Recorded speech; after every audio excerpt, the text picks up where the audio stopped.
You are listening to the Horse Radio Network, part of the Equine Network family. Welcome to the Dressage Today podcast, sponsored by Equestrian Plus. This month, we are doing our follow-up interview with Beth Haist of The Horse, of Course. I think Aviva and I can both agree we had such an amazing time talking to her, and I just had so many more questions that we are bringing her back for a second one. So I hope you enjoyed. Yeah, she just blew my mind. I've been thinking about it all month. So I hope you enjoy what she had to say. I actually changed bits based on what she said, and my horse is going better. Did you get the bit she said? I think I have a bit that's very similar that I had used as the Bradoon for my double. Okay. And I was not using that as my snaffle, in my simple snaffle. So I started using it, and the first couple days, I will say Tiger was a little confused, and now he's going better than ever. So yay. That's amazing.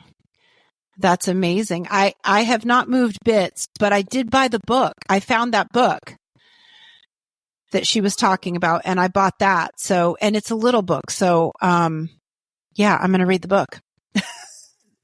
Yes. So I hope that our audience enjoyed it as much as we did. And if you had any feedback, we would love to have questions from you. In addition to that, always remember that we are always looking for judging questions that you could have for Aviva for our Ask the L segment. You can email it to either one of us at the address we have in our transcript. And as always, if you like what we're doing, make sure to share and subscribe and share with your friends. So, Absolutely. So, Aviva, having done a little commercial, having done I managed to make it through another horse show without completely melting. Oh, and, I wore a shirt that I did not have to, I could wear just the shirt and my pants. And, I brought my jacket, and I thought, well, let me just see what everybody else is doing. Everybody had their jackets on, so I put my jacket on. I did. I had old, and I if jackets are excused, I don't wear them anymore.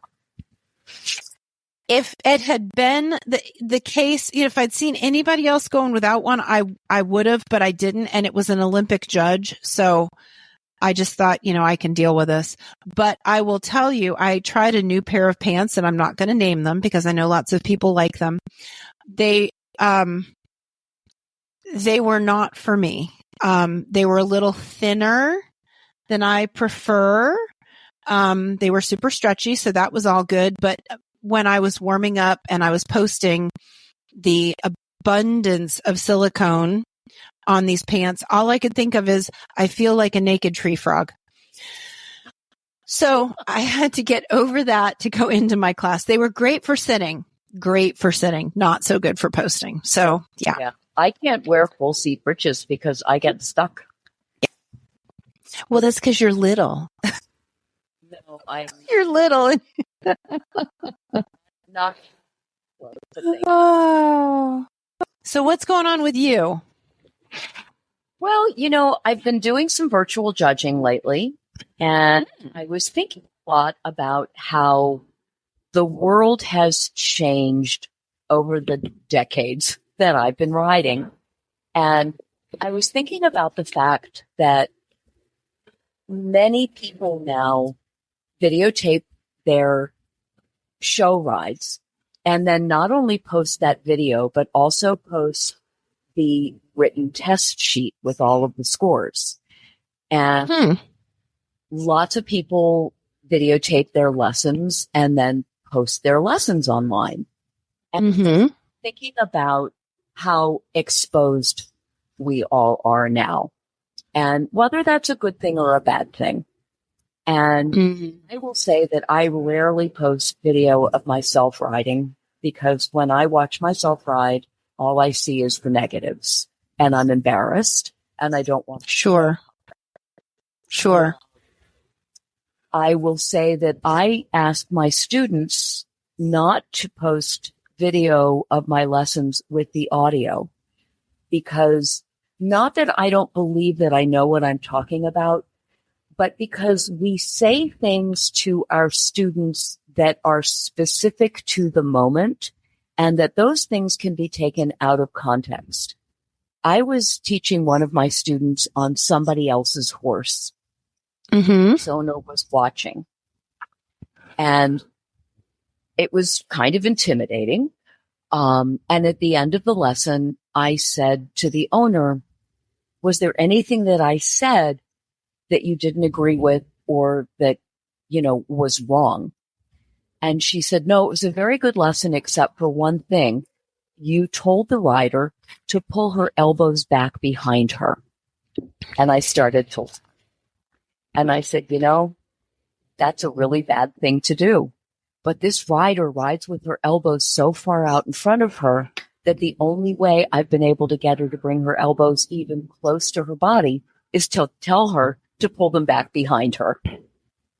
Mm-hmm. Lesson had gone online, and people thought, wow, if Aviva tells people to ride with their elbows back there, that would make me look like an idiot. Yeah. So I was thinking about that. I was thinking about how, we all wake up in the morning and we go to ride and we do the best we can. And sometimes we don't do very well. And Mm-hmm. it's a moment in time. And I don't believe, honestly, that anybody wakes up in the morning and says, I'm going to get on my horse and I'm going to yank him in the mouth and I'm going to stab him with my spurs and I'm going to ride him poorly and make him miserable and unhappy. And I think that when you see that happening, that it is either a lack of knowledge, it's a bad moment, or it's something else. And we need to show people just a little bit more grace. The other thing I was thinking about is when you post something online, and this happens to me a lot when I'm teaching, somebody will come to watch me teach, and I'll be working with somebody I know frequently, and I teach the lesson. At the end of the lesson, the observer will say to me, may I ask you a question? Of course. And the question is something like, you talked a lot about her core and where her leg position needed to be, but you didn't talk about how busy her hands were. Mm-hmm. And you can only address so many things. My trainer laughs at me. She says, once I get past 4 or 5 things, you can't multitask. So I address the 1, 2, 3, 4 things that are the most important. Mm-hmm. Understand that the learning process, the teaching process is building. It's lots of building blocks. And Sure. You can talk about hands till you're blue in the face, but if somebody doesn't have a seat, they don't have hands. Mm-hmm. So, and they might not have a seat because of something. They might be stiff from having a desk job, or they might be stiff from being a lifelong runner and they're just a stiff, athlete, or they might be afraid. Yes. There's so many reasons. I right. met somebody once, and when I teach people to sit the trot, I say to them, don't hold yourself against it. Relax. Let the saddle move you. Move your hips side to side. Imagine that, you know what a bowling ball is like when it hits a trampoline. It goes ga-boom, ga-boom. You know what a bowling ball is like when it hits a mattress. It goes splat. Well, your horse is the bowling ball, and you need to decide whether you're going to be the trampoline or the mattress. You need to be the mattress. And people are told you need to be quiet. Stop moving. Mm-hmm. Watch the great riders. They're moving. They're just moving in conjunction with the horse. They are soft enough and strong enough that they allow the horse to move them. So, yes, thinking about all of those things, and I was just thinking about how important it is to give people grace and to understand that we're all on a journey and that most of us are not particularly gifted or natural riders. And we're not trying to hurt our horses or to do bad things to our horses. And, Right. you know, let he who was without sin cast the first stone. Yep. You know? So that's what I'm thinking about. I think that was an incredibly well said, and I stand up and applaud you on that because, you know, I go around and teach in a lot of different places, and when I get new people, a lot of times the question will be, why hasn't anybody told me that before? It is not an opportunity for me to downplay somebody else's training. It's a chance to say, well, maybe they did and they just said it a different way, or maybe you weren't ready to hear it, or, you know, because just like you said, I don't think anybody gets up thinking, I want to go out and teach some really terrible lessons today. So I just think, yeah, Grace. You know, you guys all know I adore my trainer, and I think she's just amazing. And one of the things I say is that, you know, I've been riding with her for over a decade, and every lesson I learned something new. And it's not because she's withholding information, you know. Right. Every lesson I'm able to learn something new. Yes. Because the week before I wasn't ready to hear or to do, you know. So just let's all be a little bit nicer. You know, as I said, I was just thinking about how things have changed. When I first started judging, I judged a show that was a memorial show, and it was a very special show. And the manager had arranged for a professional videographer to come and video all the tests. And the videographer asked me if he could stand behind me at sea and not only video, but also catch the audio, so that the riders not only had what the scribe wrote down, but what I said. And it was a very powerful reminder for me as a newly graduated L, how important what I say is, and how differently I needed to say things in different settings. Again, let's all just be a little kind, and kudos to those of you who are brave enough to post things online of yourself riding, or yes, because yes, that takes a lot of guts. You know, it does. It does. I'm with you. I really question even just getting, you know, pictures from the show. I am much more likely to post a picture than I am video because, yeah, it's too easy for people to talk behind their hand and not in a constructive, hey, why were you doing this time way? So, yeah, you know, louder for the people in the back. Yeah, I will tell you that I've seen photos of Ingrid Klimke, you know, and you know, Debbie McDonald and Robert Dover and, you know, some of the greatest riders, and the moment in time hasn't been pretty. I would give both of my arms to be able to ride like any one of them. Right. So, but enough with that. What's our question today? Yeah, I was going to say, you jump down off your soapbox and I'm going to stop clapping, and then we're going to have you go put your judge's hat on. Tell me when you have your judge's hat on. It's cute. It's on. Okay, awesome. This month's L question comes from Nancy. Nancy wants to know, if you are riding a training or first level test, should you rise or sit the trot? And if you sit, does that give you, quote, extra credit? Great question. I get asked this question a lot. It's another one of these, well, kind of questions. So, I will say that when I sit at sea, I prefer to see my riders rising at training level and first level, because generally the riders don't have the strength and quality of seat to sit and be effective. And they actually do more damage than, be successful by sitting. But that's not true in every single case. Okay. And some horses make it very difficult to rise.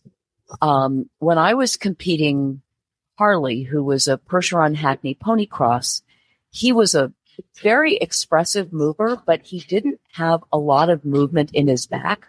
And I literally couldn't rise. There was threw me out of the saddle.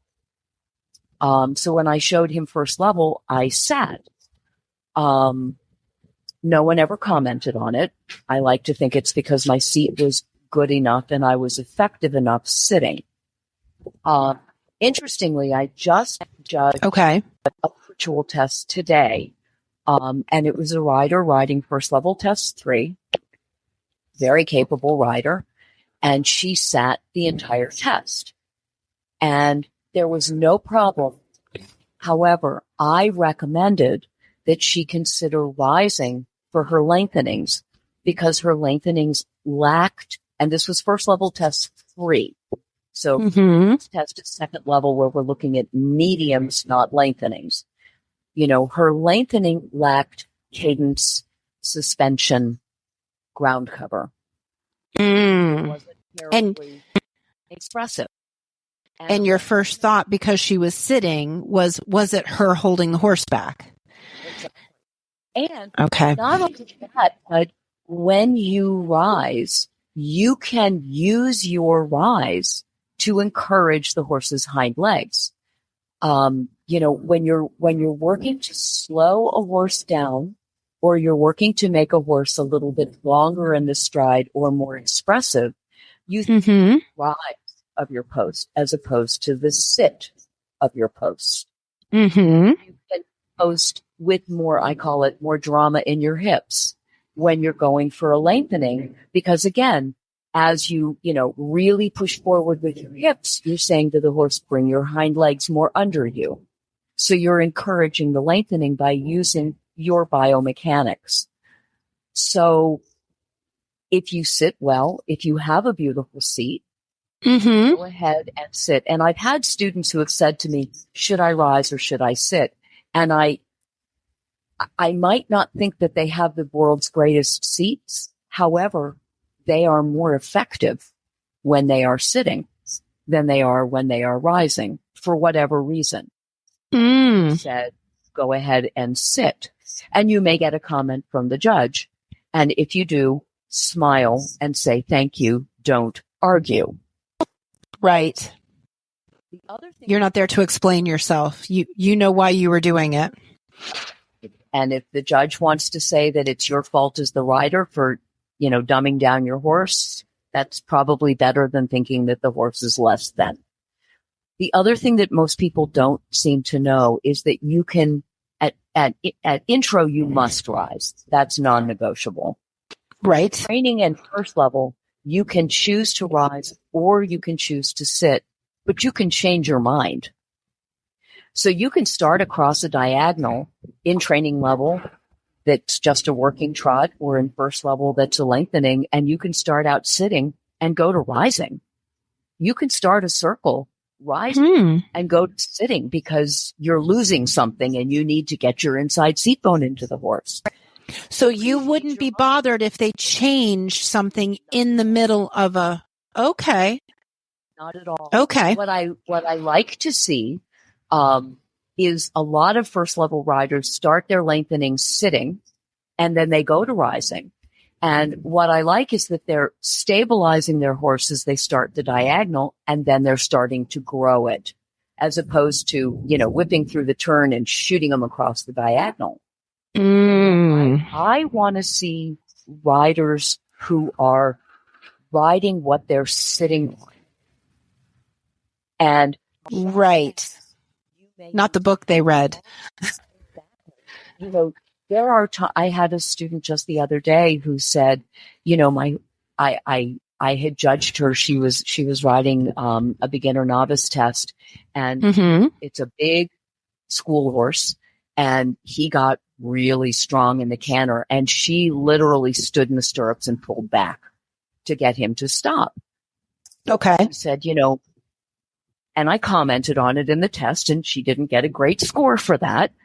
And sure. Next lesson, we talked about it, and, you know, she said, what am I supposed to do? And I said, half halt, every single stride from the minute you start the canter, start half.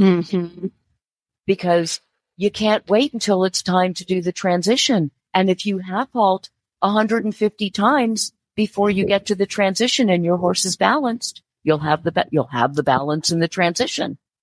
Right. So, right. Better planning. Yeah.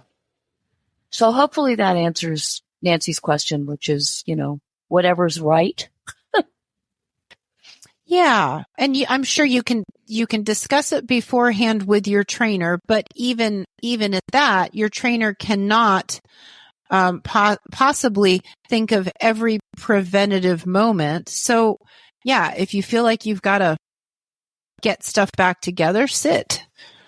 Well, you know, there's so much change. When I started riding dressage, all of first level was done sitting except for the lengthenings.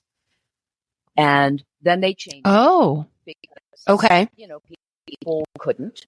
And, you know, at that time, they weren't expected to be on the bed and through at first. You know, it's really hard to sit a horse that doesn't give you his back. Yes. And as much as we like to think that people who are competing, you know, with their horses back up and round and through, that's not always true. And now they're actually talking about, at third and fourth levels, allowing riders to rise for the medium and the extension. So, you know, there's a lot of controversy about it, just like there's a lot of controversy about things like nose bands and spurs and double bridle versus, you know, snaffle bridle. And skill level of people. And some of it is about the ability of horses. You know, my horse is old, which we know, and sitting his collected work is really, really easy. But sitting his mediums and his extensions are difficult because they're difficult. So, right. If I were competing him, I would sit because I have to. But if I had the option of rising, I would rise. I can't remember who it was. I want to say it might be Wendy, but it might have been another horse she was riding at the time. But I remember in the past couple of years that Isabelle Verth kind of made a splash in international dressage because she started across an extended trot and she posted a couple strides. And people were like losing their minds because Isabelle Verth posted. And apparently she did not get knocked off. I mean, I obviously didn't see her test score, but, or her test sheet, but I don't think she got knocked off for it. And that's kind of what you're saying is she felt that she needed to do that to help her horse be at its best at that moment. So she did what was best for the horse. Yeah. Needed those couple of moments to help the horse rebalance. Yeah. Without weight. So, but I thought that was pretty cool. That's very cool. And that goes back to what we were talking about earlier and giving people grace. You know, if Isabelle Verth can do it, you know, I think about all of the things that have happened to me over the years in my riding experience. And I can pretty much tell you that every single Olympian has had one of those things happen, if not all of them. You know, they haven't done a movement well. Yep. This is, you know. They're horses. They're horses and we're humans and we all make mistakes. Yes. But, yeah. Yeah. So those training level and first level riders out there, if you want to sit, go ahead and sit. But if you want to rise, go ahead and rise. And if you want to do both, do both. but do what's best for Okay. the horse and do what's best for you. Excellent. Thank you, Aviva. Thank you. Well, so we're going to move on to, unfortunately, it's just going to be me interviewing Beth this time. Well, we can't always make our busy days work together, but we will miss you. But before we go on to that, we're going to have a word from our sponsor. From short training tips to how-to videos and insider access to private clinics and lessons, learn from top dressage experts with Equestrian Plus. Watch exclusive interviews and lectures, slow motion demonstrations, and step-by-step tutorials taught by top-level pros. And explore cross-discipline topics such as groundwork, rider fitness, and stable management. Visit equestrianplus.com to sign up for a 7-day free trial with subscription. Welcome back. I am here again with Beth Haist of The Horse, of course. Beth, thank you for coming back and sitting with us again, or sitting with me, since we do not have Aviva this time. Well, thank you very much for having me. I love to talk about beds.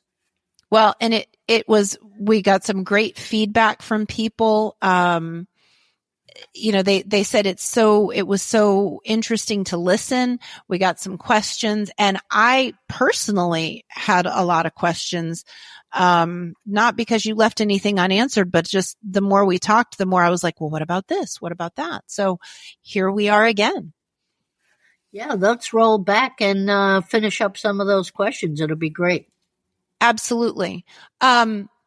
So one of the things that you talked about in the very beginning was the fixed ring bits and the loose ring bits, and that the baby bit, that's not exactly the word you used, but that the starting bit should be a fixed ring bit. And you gave a really good explanation of that. Is there a time at which you feel like you should move to a loose ring bit? I really feel that if the horse has accepted the bit and is going well in the bit, Mm-hmm. that you shouldn't be looking to change anything if you don't have to. We do change if we want to move up the levels and the FEI, where we're wanting that little bit of extra collection, which is why we introduced the curb. Okay. But it's not because the horse hasn't accepted the contact. And if the horse has accepted a contact, then you could actually move on to a double. But if they haven't, putting them in the double is not going to help them accept the contact. Okay. So it's a rider skill set, but it's also a level of acceptance and confidence in the horse. Yes, it's also got to do with noise. And when you have a loose ring, every movement of your hand vibrates down to this horse's mouth. Where if you have a fixed cheek, that doesn't happen. So what you have is a very quiet bit versus a very noisy bit. And if your horse can handle the noise, yes, you could probably add a little bit to the communication, but your hands have to be exceptionally good. Or else you just put a lot of noise down there, which is why horses usually like the fixed cheek better than the loose ring, because then you can be very deliberate. It's like having a whippy whip and a stiff whip. A stiff whip you use and you can control the information, where the whippy whip, if you don't have great hands, can get the horse inadvertently. That's a great comparison. That makes a lot of sense. Okay. So you need to change. I think if a horse is really accepting, really the bit is a very simple thing. It doesn't do an awful lot. It just helps you control the flow of energy. So if the horse is accepting of the bit and is relaxed in the mouth and is salivating and keeping their mouth closed, what do we want to mess that up? Yeah. If it ain't broke, don't fix it. You got it. Okay. That's my theory. And the softer you can go, I think also, the better off you are, because you always then invite the horse to the party rather than saying to the horse, you must come to the party. Okay. And so that invite to the party is due to the softness. And when you are thinking about softness of the bit, you are thinking about the weight of it, the size of it, the diameter of it, things of that nature. The one joint versus two. Okay. Now the weight of the bit has got to do with your horse stretching into that contact. And you said that so beautifully the last time we talked, that it was, you wanted them to, they were either in the on position or the off position. Yes. And I just thought that was so clear. Mm-hmm.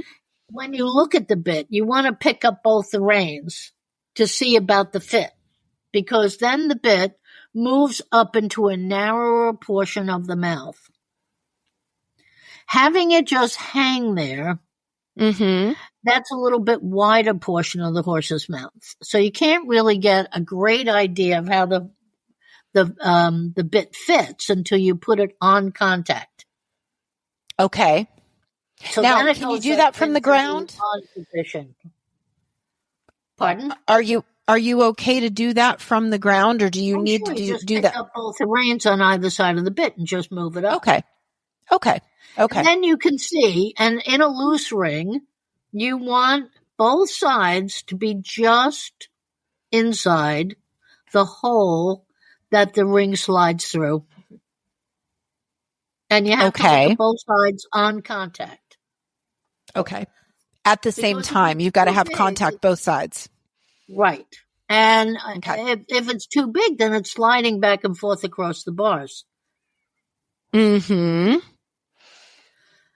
In a fixed cheek bit, we don't want it sliding through at all. In other words, we want it to be very stable in the horse's mouth. So there shouldn't be any extra room at all. Okay. And the stability is what the horse relies on. Right. So you can stabilize with the bit, but you can also stabilize with your hands or destabilize with either. Right. Okay. Sticking with the weight of it. Okay. There are some, we've had, I remember, before we had the black rubber bits. I don't know even know if those are still out there or not. But then there's some plastic bits and some plastic rubber combinations. Those are lighter bits. And there are metal bits being made very, very lightweight. Is there a purpose in this? I don't want to say value. Is there a purpose behind those bits? Yes. Well, I don't understand what the purpose can possibly be if the bit doesn't have enough weight to move from the on position to the off position. Okay. That is an aid. And when we eliminate that weight, we're eliminating that aid. And when you start to release your rein and the horse is reaching for your contact, which is what he's supposed to do, you lose that if you don't have the bit where it makes any difference to the horse as an aid. So that's why weight is an important aid in the bit. If you want them to stretch over the back and reach for the bit, which is what we're looking for, then that is your helpful aid, is the weight. So why are there bits out there that don't have any weight to them? I think that we have, we're making bits sometimes that maybe, I don't know that they understand what helps and what doesn't help. I don't understand it.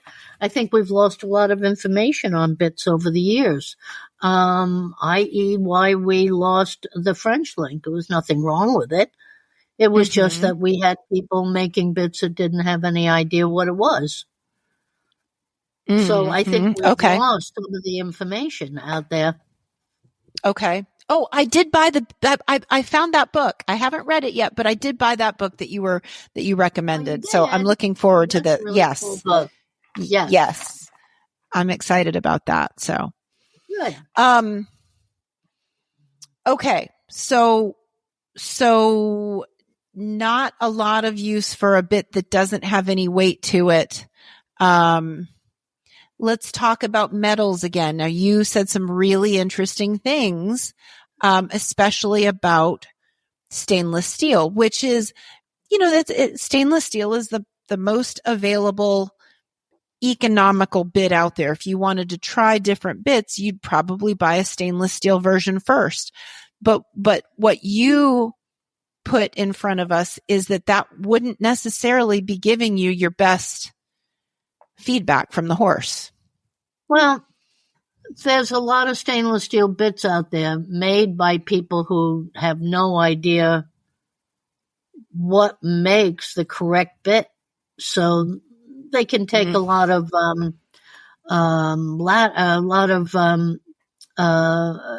freedom in changing things up with not knowing why they're doing it. So, and stainless steel always remains cold in the horse's mouth. It never warms at all. Right. So when we're looking for a bit, what are we looking for? We're looking for acceptance of the bit. So to help with that acceptance of the bit, if it's got a 70% copper basis to it, it will warm to the temperature of a horse's mouth. So if it warms to the temperature of a horse's mouth, it then becomes more neutral and more acceptable. I find that, and I have used a plastic bit when I had, and it was my own fault, and it was in the days when I knew nothing.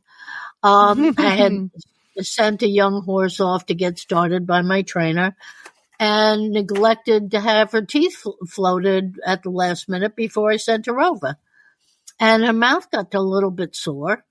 And of course, then she blamed it on the bit because she's a mare and she's clever. And of course, that had to be the whole thing. So I changed the bit out and put a Nath bit, which is a dog bone shaped bit, and it's plastic and it's very soft. You almost feel like you could tie it up in a knot. And I put that, it's a real baby bit, but you have zero control. Not that you have a lot of control with bits anyway, but I put her in that for a year because she's a mare and she's a horse and she doesn't forget. And after a year, then I was able to put her back into a metal bit. So I did it as an interim bit to make her not feel like this bit is out to get her. Okay, that's a great, And had I known at the time, I would have put her in an egg butt, but I didn't know that then. Now I know. Right. Now you know. When we know better, we do better. Oh my God. I could have made my life so much simpler on a couple of horses with that. That's why they say youth is wasted on the young, because we're like, you could know so much more. And they just haven't run into those problems yet. And not only that, but there's not a lot of information sometimes out on certain things. Bits are one of them. There's not a lot of information out there. And if we can glean some really good information, we can maybe make our life easier. Right. And a better communication with the horse. People have a tendency to choose historically. My trainer uses this bit, therefore I use this bit. And there isn't necessarily a reason why. It's just what's always been done. Well, it's like playing telephone, it's been passed down. And, for years, everybody put a 5 1/4 inch curb in a horse's mouth because it was all handed down from one trainer to another. And I mean, I never saw a 5 1/4 inch bit ever in a curb. They're just too big, but we didn't know. And we didn't know that these big fat bits were an issue. You know, we just took what was handed down to us, or maybe what came with the horse. Sure. Yeah, 100%.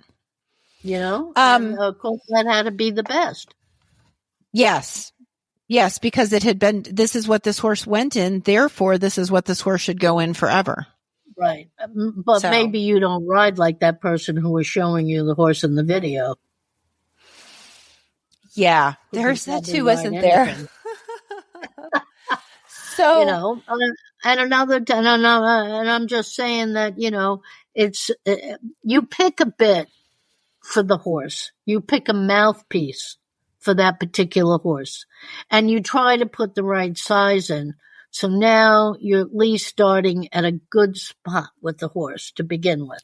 Right. And you can sometimes do better. And that's what we're talking about. Okay. And so you had said on the last time we were together that pretty much 4 3/4 is a darn good place for just about every horse out there now.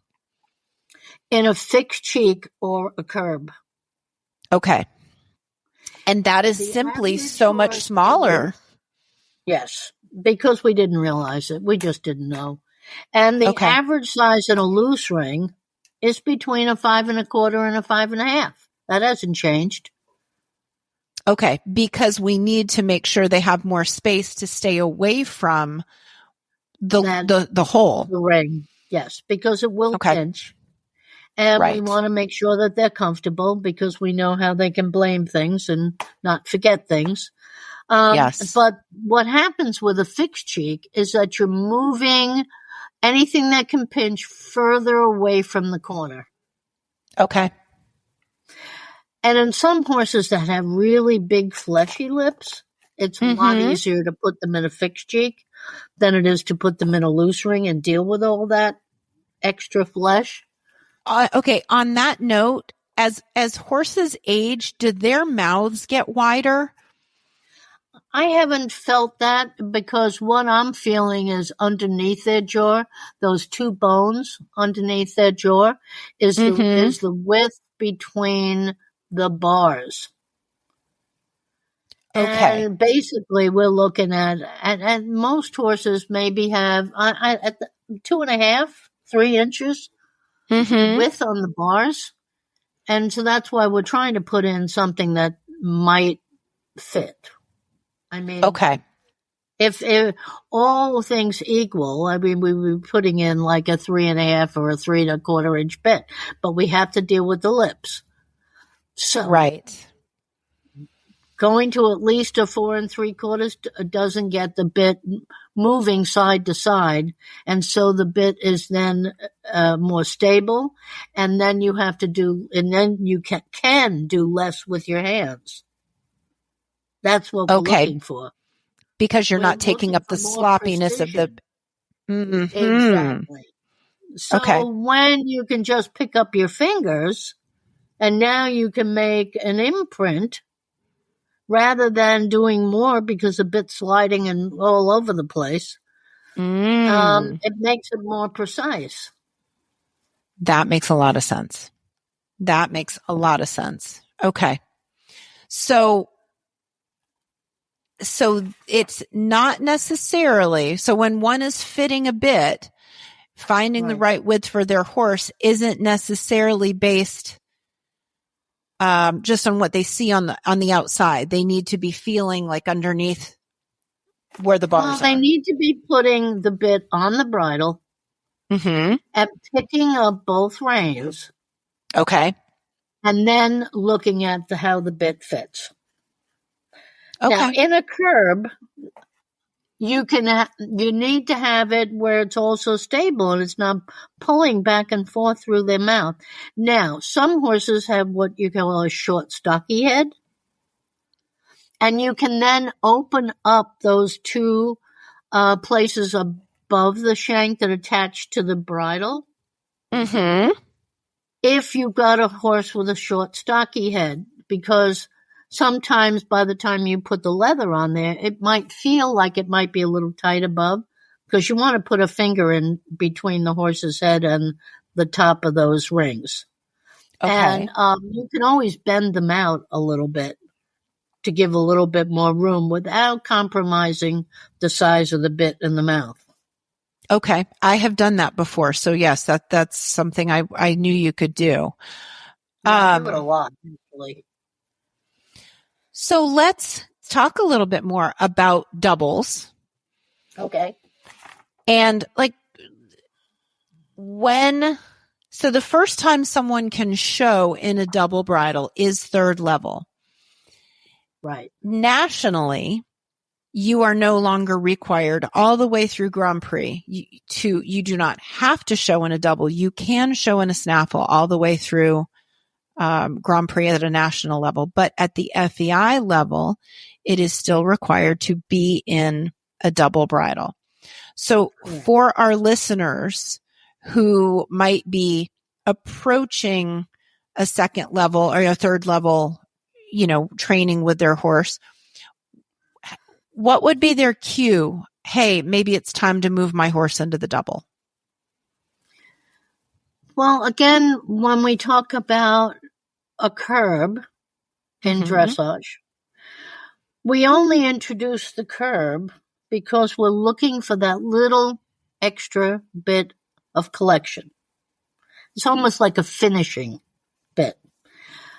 So if your horse is going well in its snaffle bit, and you're not looking for that little extra bit of collection, you probably will want to stay with your snaffle.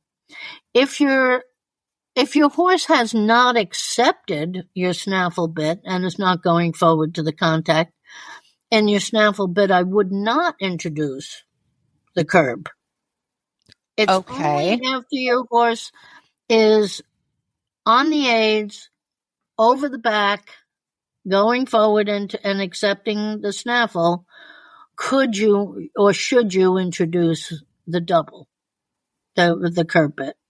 Because I think that's super important. It's like the basics, If you cut out a step of the basics, then you're going to have to pay for that later on, possibly. Acceptance is the most important thing before you go on to adding an extra bit. Once someone's in a double, once they have introduced the double and gone through the period of the getting to know you period with that bit, is there ever a time that they would revisit the snaffle? Well, I think that's a training issue, but I personally would like to see the horse probably go 3 or 4 days in the snaffle and only go in the double maybe 3 days a week. I mean, you want to make sure that all your connections are still good and correct. And so that's what I was always brought up to think. Okay. I read, I was rereading Rainer Klimke's Ulrich recently, and it was so interesting. Even at competitions, he would warm up in his snaffle, and then once the horse was warmed up to his liking, he would take him back and put the double on. So he did not rely on the double as his main form of communication, even though he was required. Dressage, you don't do that. Yeah. So I think, and he was a classical guy who rode beautifully, and the horses were well trained. Pretty amazing watching him. Yes. But the acceptance of the snaffle is, I think, the most important portion of all this. That's why we spent a lot of time discussing snaffles, And then even then, when you choose a double, you have to reward the horse for being good in the snaffle. So you want to put that, well, to me, if they're good in the snaffle and they're giving this to you and they've joined your party, so to speak. Then if you're going to put in a double, you want to put in the softest double that you possibly can, not to upend what you've just been working on. So in that respect, you just want to keep them, inviting them to the party and not saying, oh, well, I'm doing this because you haven't done something or I'm not happy with you. So to me, that's where you can get into a problem. And I think there's like 2 bits out there that are really soft and lovely. And one of them is a French bit called the Moore's Lot. And it has no break in the mouthpiece at all. And it has a very, very, very slight arch over the tongue. And it utilizes the tongue and the bars at the same time, so it spreads any pressure over a bigger surface. And it was probably it's probably the most original bit that would take you back to predate Jesus Christ.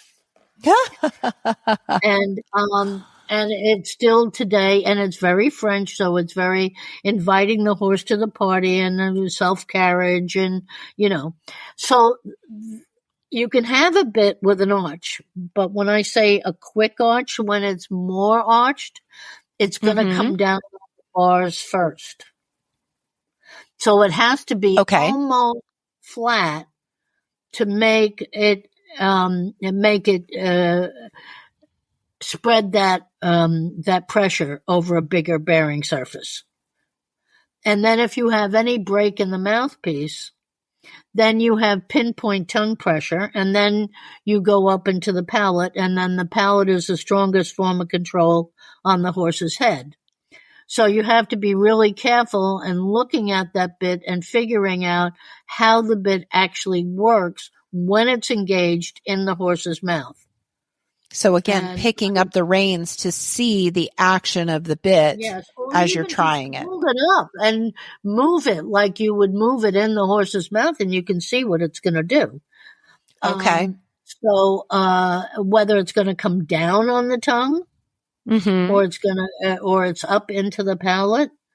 But to me, if the horse is doing really great, then you want something very simple and inviting, and that to me is more like a Moore's Lot.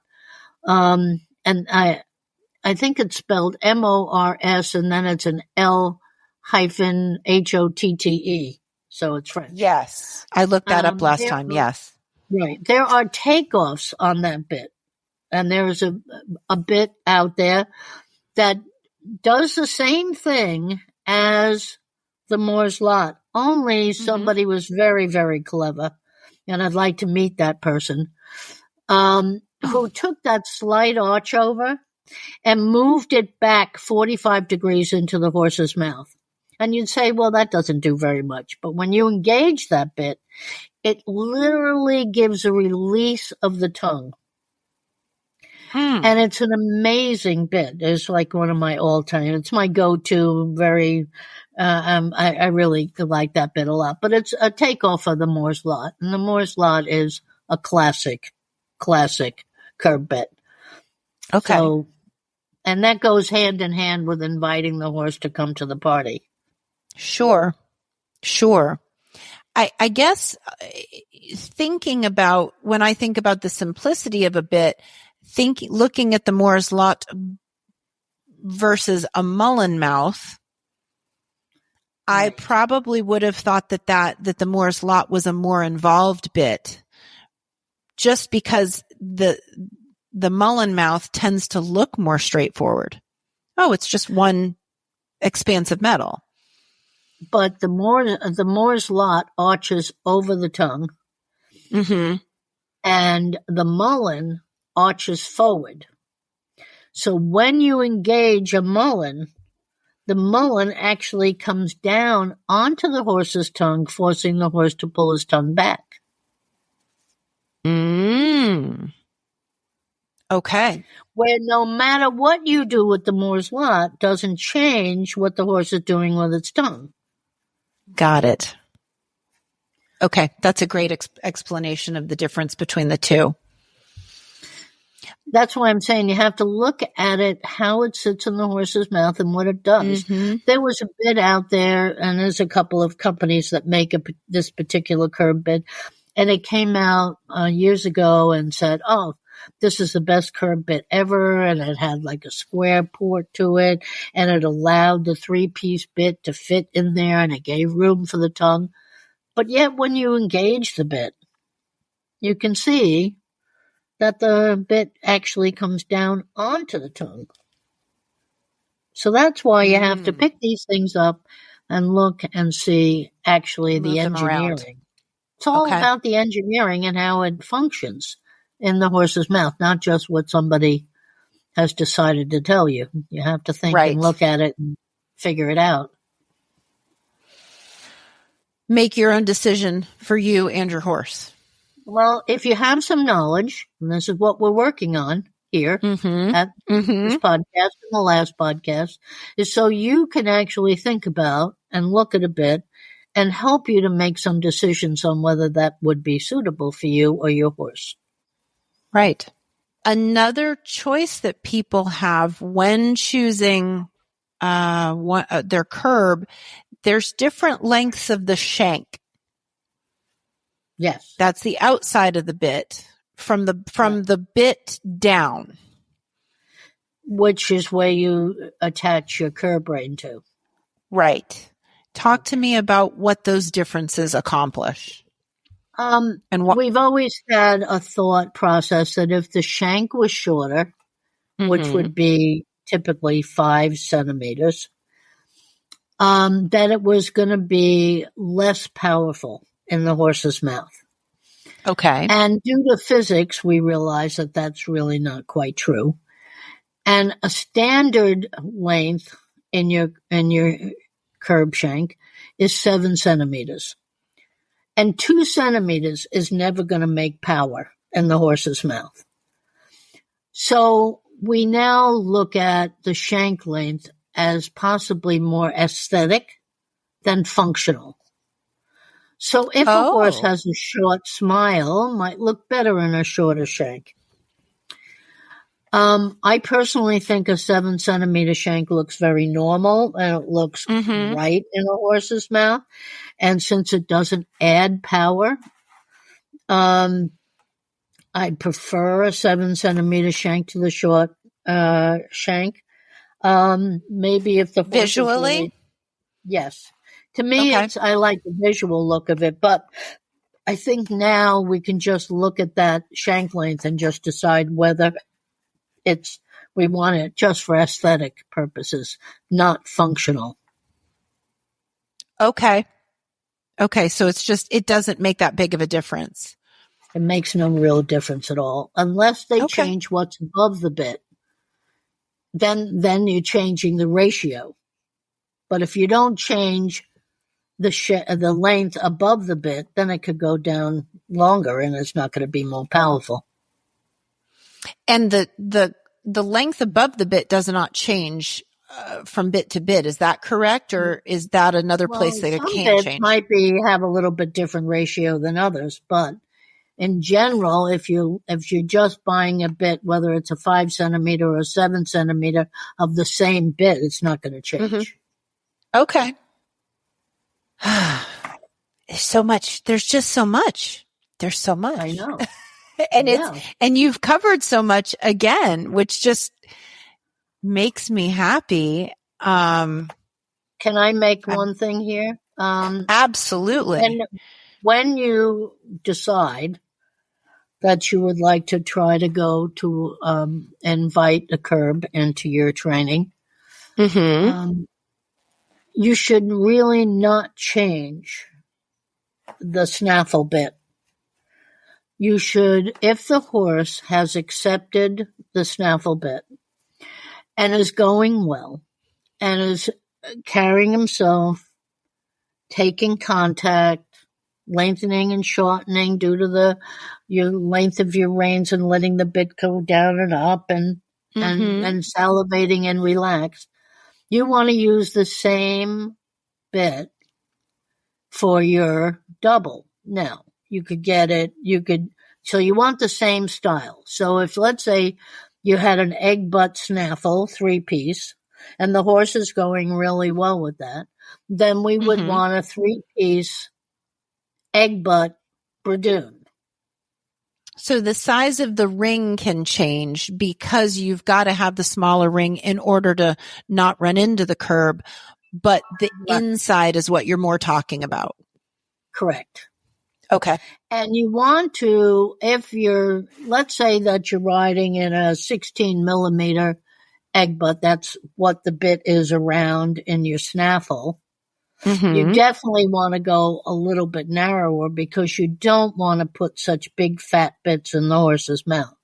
Most bridoons run between 12 and 14 millimeters around, and your curb really shouldn't be more than about 14 millimeters. I think 16 and 18 is just way too big for the horse's mouth. Okay. And they only have X amount of room in there. And now the modern sport horse has a flat palate, a fat tongue, narrow bars, and doesn't have a lot of room in there. So we don't want to overwhelm the horse by putting too big a bits in the horse's mouth. So if we keep the curb no bigger than 14 millimeters and the bridoon no bigger than 14, then we're usually better off. A lot of the old bits that you can find in the consignment stores and whatever are 18 millimeters, even 20 millimeters was not uncommon years ago. Yes, I have a big fat loose ring, German silver. That's just it's just massive, and it's so much weight in your hand. I haven't used it in years, but I keep it around just kind of like a relic. Right. And there is that new new snaffle bit that I explained the last time that they've taken a fat bit and squished it. Yes, I think that's brilliant. Bearing surface. They also make that in a bridoon. So you can take your bit, move into a bridoon with the same style and size as that you were riding in the snaffle. And that's what you want to do, because the first bit that goes in the horse's mouth should be familiar. Okay. And I would ride them in the bridoon for a little bit before I even added the curb. Okay, to make sure, because if there is a change, even if it's the most minute change from ring size or from a 16 to a 12, you want to make sure that everything's good there first. Exactly. Acceptance. Okay. One more thing just to be helpful. Sure. And the size of the curb versus the size of the bridoon. Yeah. When you have a fixed cheek bridoon, it's going to be the same size as your curb. If you're putting a curb with a loose ring, you need to go up a minimum of a 1/4 to a 1/2 inch bigger. And in some cases could even be 3/4 of an inch bigger, whatever fits in the horse's mouth. Okay. So that the curb does not pinch the loose ring. The curb isn't really going to pinch. It has no moving parts. So you want that to fit like you do an egg butt. Nice, fitted, not a lot, no sloppiness, no moving side to side. But yet you can't put that with a loose ring without making the loose ring actually fit in the horse's mouth properly. Okay. And it's got to be bigger than the curb. But yet when you use a fixed cheek and a curb together, they should be the same size. So they can be the same size. Let's say you have a 4 3/4 egg butt, you'd want a 4 3/4 curb. I can tell you every bit in my barn is too big. I find that a lot, unfortunately. Yeah. So I hope this gives people things to think about. Yeah. I mean, yes, I listened to our podcast 3 times, and every time I was like, oh, I've got to ask her about that. So yes, thank you. Thank you for sharing your knowledge with us. We appreciate it. And we will again make sure that we share your information so that if people want to reach out to you directly, they can, Yes, or if they and want to also send just- questions through us. Yes, you can do that too. But if they're going to send it to me, I had some that were forwarded from Contact Us at the Horse of Course, and I was having a hard time sending it back to them.